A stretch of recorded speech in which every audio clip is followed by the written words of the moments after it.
So guys, आप सभी CSP संचालकों के लिए, ईपीएस संचालकों के लिए एनपीसीआई की तरफ से एक बैड अपडेट आ रहा है और यह अपडेट आप लोगों को बिल्कुल रास नहीं आएगा, क्योंकि यह अपडेट जो आ चुका है इस समय वो काफ़ी ज़्यादा इरिटेटिंग भी है। देखिए, बेसिकली 1 जनवरी 2024 से जब से एनपीसीआई का 2 फैक्टर ऑथेंटिकेशन का नया अपडेट आया है, तब हम लोग को ये बोला गया था कि अगर किसी भी ग्राहक का कैश विड्रॉल करना है तो कैश विड्रॉल करते समय ग्राहक का पहले फिंगर लगाना पड़ेगा, इसके बाद जो है खुद को वेरीफाई करना पड़ेगा। जैसा कि आपके सामने यहाँ पर देख सकते हैं, यह लिख करके चला आता है, to complete the transaction authenticate yourself enter Aadhaar number of Ramanuj, यानी कि जिसका नाम से यहाँ पर सीएसपी होता था उसका आधार नंबर यहाँ पर डाल करके हम लोग को फिंगर लगा करके वेरीफाई करना पड़ता था इस ट्रांजेक्शन को। लेकिन यह देखिए काफ़ी ज़्यादा इरिटेटिंग होता था। अगर पता चला आपके जो है कि सेंटर पर बहुत ज़्यादा ग्राहक आते हैं जो है कि पैसा निकलवाने, ऐसे केस में तो भाई आप आधार नंबर ही डालते अपना परेशान हो जाओगे। कितनी बार आप अपना आधार नंबर डालोगे, ठीक है, ये काफ़ी ज़्यादा परेशान करता था। लेकिन एनपीसीआई ने इस अपडेट पर एक्शन लेते हुए एक नया अपडेट ला दिया था उस समय कि अगर किसी ग्राहक का पैसा निकाल रहे हैं तो ग्राहक का जैसे ही फिंगर लगा दिए, तो जब सीएसपी संचालक का फिंगर लगाने की बारी आता था तो ये जो बॉक्स आप लोग को दिख रहा है जिसमें आधार नंबर फिलअप करना है, ये बॉक्स नहीं आता था।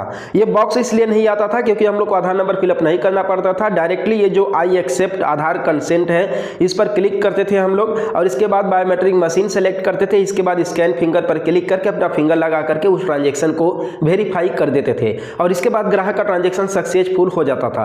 देखिए, ये अपडेट आने के बाद सीएसपी संचालकों को काफी ज्यादा राहत मिला।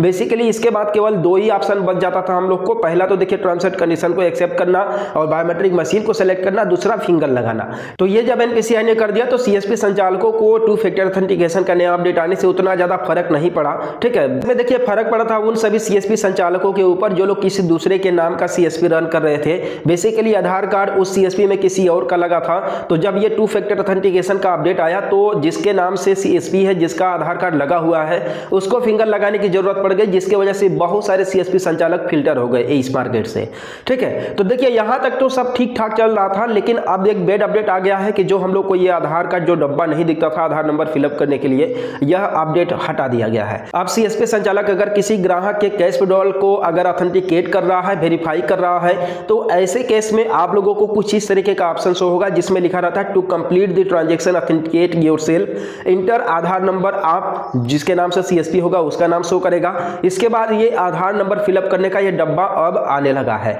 देखिए सबसे पहले स्टार्टिंग में जब आया था नया अपडेट 2.0 यानी कि ऑथेंटिकेशन का, ठीक है, तब तो ये डब्बा शो कर रहा था, लेकिन बीच में इसे हटा दिया गया था जिससे सीएसपी संचालकों को जो है कि नंबर नहीं फिलअप करना पड़ता था, अपना टाइम वेस्ट नहीं करना पड़ता था।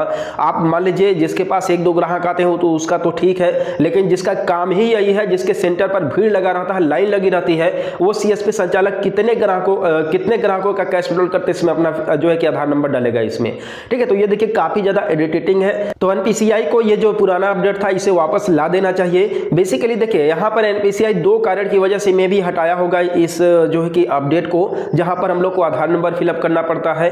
पहला तो देखिए शायद से कुछ सुरक्षा के जो है कि लिहाज से हटाया होगा, कुछ सुरक्षा सिक्योरिटी या फिर जो भी सिस्टम हो, जबकि सेकेंड की कोई नया इस पर अपडेट चल रहा होगा या फिर इस अपडेट पर कुछ मेंटेनेंस का काम चल रहा होगा जिससे कि इस सर्विस को और ज्यादा इंप्रूव किया जा सके, या फिर इसमें कुछ और मतलब कि बढ़िया लाने के लिए कोशिश में होगा एनपीसीआई, जिसकी वजह से इस अपडेट को हटा दिया है, ठीक है। लेकिन आप लोगों को क्या लगता है, ऐसा करना चाहिए एनपीसीआई को? नहीं। अब इरिटेटिंग तो भाई होता ही है, आधार नंबर फिलअप करो, इसके बाद फिंगर लगाओ, इसके बाद कैश विड्रॉल करो, ठीक है। तो ये थोड़ा सा इरिटेटिंग लगता है। और आप लोगों को यह कैसा लगा अपडेट, आप लोग मुझे कमेंट में बताएं, आप लोगों को पसंद आया या फिर नहीं आया। और हम लोग मिलते हैं फिर किसी नेक्स्ट वीडियो में एक नए अपडेट के साथ।